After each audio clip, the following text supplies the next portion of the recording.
మనం ప్రార్థనకు వచ్చినప్పుడే మారుతాం, కానీ ఇంట్లో ఉంటే మనం ఎప్పటికి మారలేం. అవునా కదండి? ఇంట్లో ప్రార్థన చేస్తాం లేదు తెలియదు, కానీ కనీసం చర్చికి వచ్చినప్పుడైనా ప్రభువా అనే మాటను మాట్లాడుతూ ఉంటాం. ప్రభువా నా పాపం ఇది, నా పరిస్థితి ఇది, నాకు ఎలా ఉంటుంది అనే 2 ముక్కలన్నా దేవుని సన్నిధికి వచ్చి మనము ప్రార్థన చేస్తాము. దేవుని బిడ్డలుగా మనలో ఉండాల్సిన లక్షణం ఏంటంటే, మనం దేవుని దూషించే వారిలాగా ఉండకూడదు. అలాగే మన బిడ్డలు కూడా దేవుని దూషిస్తున్నారంటే వారు దేవునిలో లేరు, అపవాదితో శోధించబడుతున్నారు అనే ఆలోచన మనం చేయాలి. కాబట్టి మన బిడ్డలు ఎలా ఉన్నారు?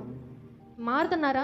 మారకుండా అలానే జీవిస్తున్నారా? ఎనీవే, ఏదైనా కానీ దేవుని కింద ఏ హృదయం మారకుండా ఉండలేదు. హల్లెలూయా. దేవుని శక్తి కింద ఏ రహస్యం దాగి ఉండలేదు. దేవుని శక్తి కింద ఏ వేషధారణ పనిచేయదు. దేవుని శక్తి కింద ఏది దాగదు, ఏది నిలవదు, ఏది ధైర్యంగా ముందు అడుగు వేయలేదు. హల్లెలూయా. నమ్మిన వారు గట్టిగా దేవునికి స్తోత్రం చెప్దాం. హల్లెలూయా.